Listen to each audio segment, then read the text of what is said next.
welcome to another episode of Inside from Above. And again, today is going to be another interesting show. We're going to be talking about meditation. I know that a lot of us do have difficulties to sit still, do meditation, breathing technique. I just want to emphasize something. Breathing, it's part of our day-to-day life. That means if we are not able to breathe properly, that means our body is not getting enough oxygen, and therefore our focus can be disturbed, our sleep can be disturbed, and I can even discuss this with Mr. Luc Blanchard. Welcome again, Luc. Hi, Mary. I'm very happy to be here again. I know. I think we're gonna be doing a lot of this together because I find there's a lot of people have difficulties day-to-day life kind of thing, and I just mentioned the breathing. Isn't the breathing has a lot to do with our health in general? Oh, you can't understate that at all, because breathing is it's our life force. Exactly. Without the breath, there is no life. And as we get busy with things in our lives, with stress that builds up, with anxiety, with the different issues that we have to deal with on a daily basis, our breath becomes more shallow because we're spending more time thinking. We're spending more time trying to plan and coordinate and strategize. And fix things, right? That's what we do. We fix things. We try to fix things, yes. And we forget to breathe. We forget to use the muscles in our belly, the diaphragm, to breathe, to get really, to get a good sense of our connection with our body through our breath. And it's breathing is just so essential to be able to not only for the energetic aspect of breathing, but also the biological aspect of breathing, because we need to take in as much oxygen as we can, and we need to really exhale all of that. To release. When we exhale, it's a form of releasing the stress that our body harvests all day. So what do you recommend for people to do on a daily basis? Something that it's not going to take long, because I know that all of us are busy and all of us were rushing, especially people with young children. And we should teach that to our children, isn't it? The technique of breathing. So what kind of a technique that would you use very quickly? Later on, we're gonna demonstrate a little meditation. But for now, what do you recommend to people to do? Let's say getting up in the morning before they start their day. What kind of a breathing technique would you advise them? Yeah, a very quick breathing technique that's excellent to do as soon as you wake up in the morning to really get as much oxygen in your body as possible is a yogic breathing technique that I learned in India. Okay. And it's basically making your body, allowing your lungs to take in as much oxygen as possible. Okay. And it's simply just a matter of raising your hands up high above your head. So you're expanding your lungs. You're expanding all of the chest area. It's true, huh? Yeah. So you're able to, as you inhale with your belly, you're taking in a lot of oxygen, and then clench your fist, and then as you bring your hands down, exhale. So you kind of push that air out of your lungs, but you're using the muscles, the tissues around the muscle to expand the lungs and to contract the lungs. So you're taking in lots of oxygen and you're exhaling all of the which is the releasing waste. all the waste and you can do this just before leaving your bedside completely. Absolutely, yeah. So before going to bed, when you wake up in the morning, anytime, even at work, if you're going through a stressful moment, that's true. Your breath will become shallow. Yes. So just become aware of that when it happens, and then just reach up, take a big inhale, and it's easy to do. And exhale. Yeah. And you could go fast enough, you know. Oh yeah. Just by doing this, you can practice with us at home too. Absolutely. You know. And do that, 10, 15 times.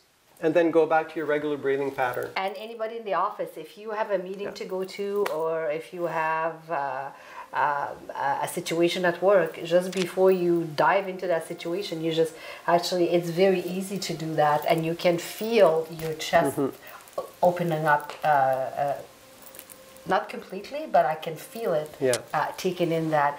So breathing in the meditation also is very important. Yeah, so meditation ties in really well with the breathing techniques.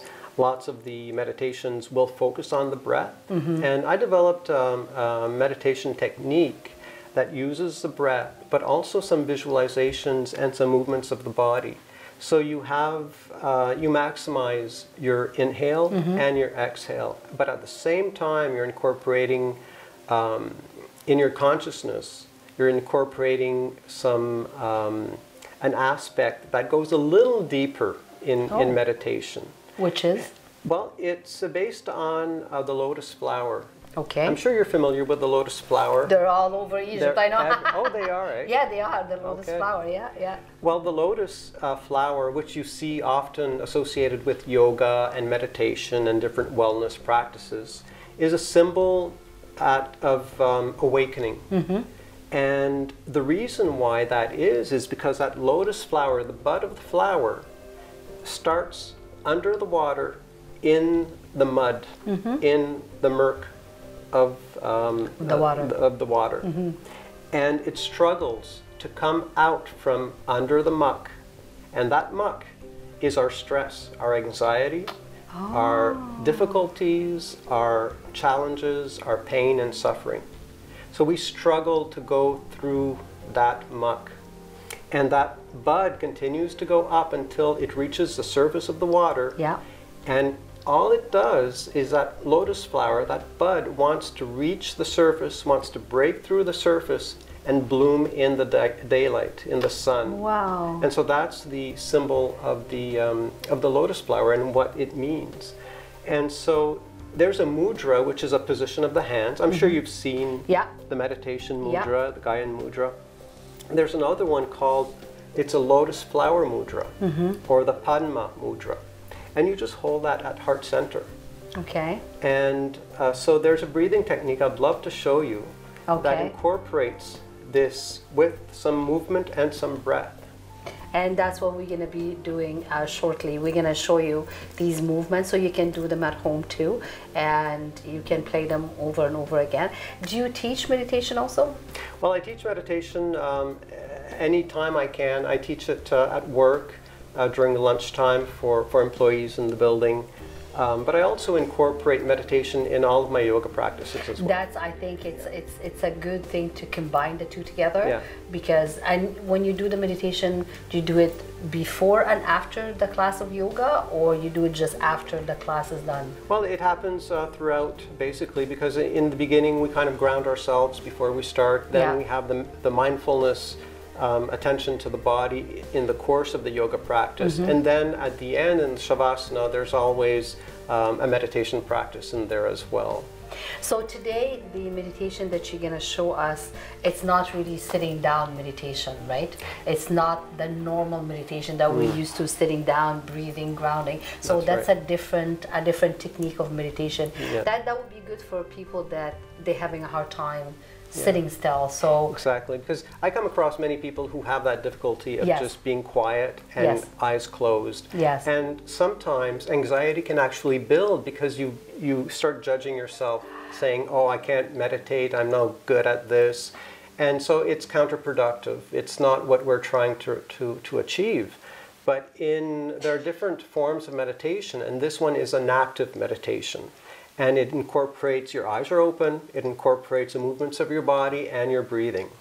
So since we have our eyes open, isn't that will be a little bit a distraction during the meditation, or you find it that it helps regardless if your eyes are open or closed? It helps, and it's very useful for people who have that difficulty in keeping eyes closed and meditating, because you're stimulating a part of your mind, but that stimulation is really focused. It's narrow.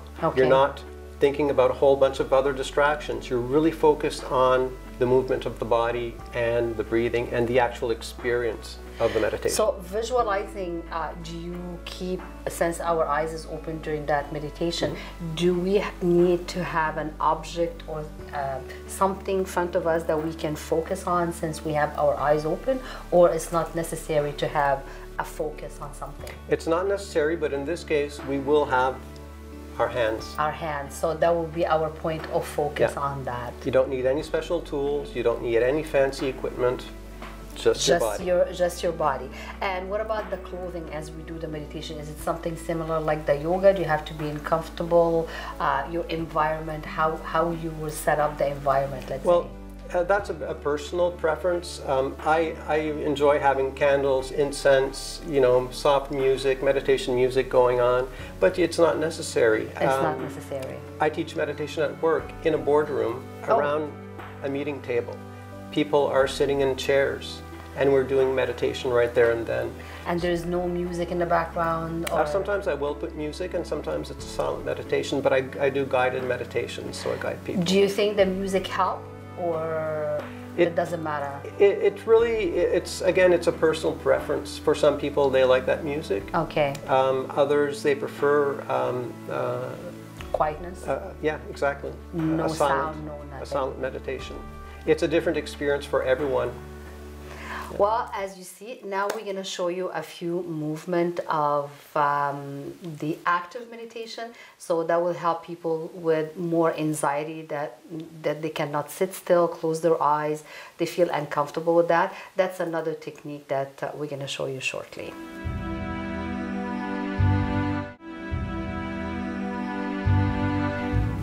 And now here we are. We're gonna Luc is gonna show us how to do. I would call it a workout meditation, but it's not a workout meditation. But it's a moving meditation for whom that they cannot sit still or have high anxiety. Maybe you can try this at home. Okay, Luc, we're all yours. All right. So I call this the lotus flower meditation. The lotus flower meditation, yes.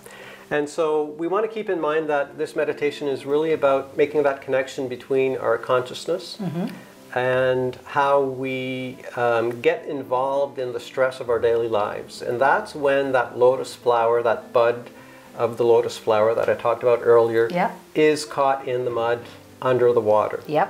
And we're going to breathe life into that bud to help it come up, to bloom up above into the sunlight. Nice. Okay. All right. So it's a beautiful meditation to do, and you could do this anytime. Standing up is better because you need that movement. We're going to be moving our hands. Great. I'm looking forward to. So we'll start by, I'll just show you the mudra. Okay. So mudra is a position of the hands.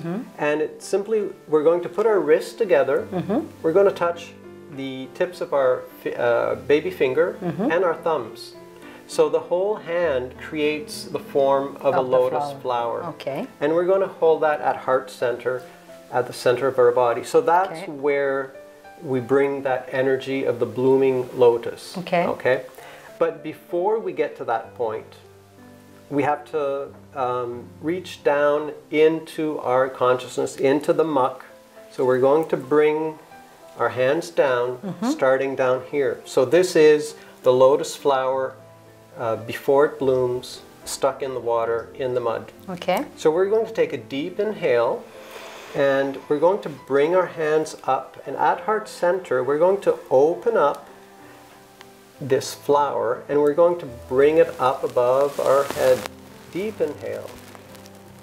Now exhale and bring that flower down to heart center, and at heart center, bring your fingertips together and bring the back of your hands together, down, back into the water. So let's incorporate our breathing with this. Okay. Inhale. Bring it up above your head, into the sunlight, and exhale, bring it back down to heart center, and at chest level, bring your hands exactly all the way down. So let's do this a couple times. Deep inhale, and just focus on the movement of your hands and on the blooming lotus flower. Exhale, bring it down, and at heart center, bring those fingers back together, down into the water. Inhale, bring it up. And exhale, bring it down. And according to your own breathing pattern, your own breathing rhythm, you could alter the speed of this movement, the speed of your breathing. Of course, the slower you are, the more profound the meditation will be. Deep inhale. And you could imagine in your mind's eye at the same time, with eyes open, of this lotus flower, bringing all of your attention to that visualization of that flower blooming and raising up into the sunlight. And bring it down. And if you find that in the course of the meditation that your mind wanders to different thoughts, just bring your attention back to the physical sensation of bringing the flower up. Exactly. And as we refocus on the movements of our hands, we'll disconnect from active thinking of other thoughts. And that's one of the things about meditation, is that as you focus on your breath or on an object, whether it's a candle or anything else you're meditating with, you're not thinking about anything else. Actually, I'm not. I'm just concentrating on my flower. I want to make sure that I close it and opening as I'm breathing. So I'm tuning out everything else, because that's a hard thing to do. When you try to do meditation, it's the thought that comes through your mind that you need to just put them aside during that meditation. And you could do the lotus flower meditation, again, anywhere, anytime. It's a very soothing and relaxing practice. And it also has an effect on your heart chakra, on the heart center. And you could even end the meditation. Once you've gone up and down a few times, you could just hold the lotus flower at heart center and just hold that. And just feel that energy at the heart center. So you can just focus on your hands, really. Yeah. And on your breathing at that moment. Yeah. So this is the mudra. This is the Padma mudra. And a mudra simply means a seal. A seal. It's sealing the intention behind the object, behind the action. Okay. So we're sealing that intention of opening our hearts, of opening our minds, of relaxation, of restfulness, of unconditional love, and we're just holding that at heart center. And with the intention that we have. Exactly. Our intention do come true. Right? Oh yes. So we better be careful what our intentions are. So how many times should we do the lotus flower as a meditation? What would you say? 5 minutes? Well, or 10 times up and down? Yeah, if you want to count, if you want to put a time, you could use a timer and put maybe 3 minutes or 7 minutes, 13 minutes. An odd number is always better, because it's an auspicious number. All the way up to 108, you know, depending on how much time you have to dedicate, how much meditation you want to do. Some people will do it for a long period of time, but it's not necessary. When you're starting, I always encourage people to start small. And gradually build. So 3 minutes. Do this 3 minutes. Do this meditation for 3 minutes, and then work your way up. So between the lotus meditation and breathing, we can actually do this very quickly in the morning before we start our day, and we can also do it at night before we go to bed, just to get the stress of the day. And in the morning, I think it'd be good just to welcome the stress of the day, because we all have a very busy life every day. So by starting just doing that simple exercise, you know, and drop it, that you're right, it does open your lungs. So the more oxygen we take in, the better it is for our mind and also our body. Because if our body doesn't have enough oxygen, what happened to it? Yeah, we're not going to survive. We're not going to survive. And that's why I believe sickness start to harvest the body, that when we're under stress all the time and we don't find an avenue to release that stress, just put in mind that then your body become the perfect house for all the sickness to attack it. So breathing and doing not just the yoga but also the meditation, it really keeps us healthy and focused, right? Exactly. What would you recommend for our viewer today as far as the meditation goes? Well, I would encourage people to experiment, and it's a process. Meditation is a process, just like waking up in the morning is a process, Yeah. going to work is a process. Meditation is no different, it's a process. You have to experiment with it, you have to play around with it.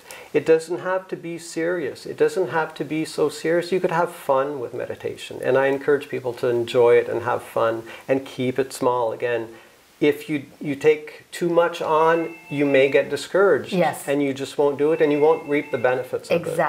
Exactly. So I hope you follow Luca's advice, and there's different technique of meditation. You just have to find the right one for you, the one that works for you. And like I said, there is no right and there is no wrong, because we're all different people and we're all with different needs. So just find the one. And even if this standing up, if you try it at home, it actually works. Like I just did it for a few minutes and I can feel already the connection between my mind and my body and my breathing. So it's just a matter of practice. Yeah. Luc, I thank you very much. And again, if you need any questions, if you need to get a hold of Luc, he is on Facebook, Luc Blanchard, or again, you can go to his website, www.lmblanchard.com. You can send him your questions, or if you're interested in his classes, you can also write to him. Luc, I can't thank you enough for joining us today, and I hope that we'll be doing more work in the future together. Be my pleasure. Oh, thank you. And again, we'll say God bless or Namaste. Thank you very much.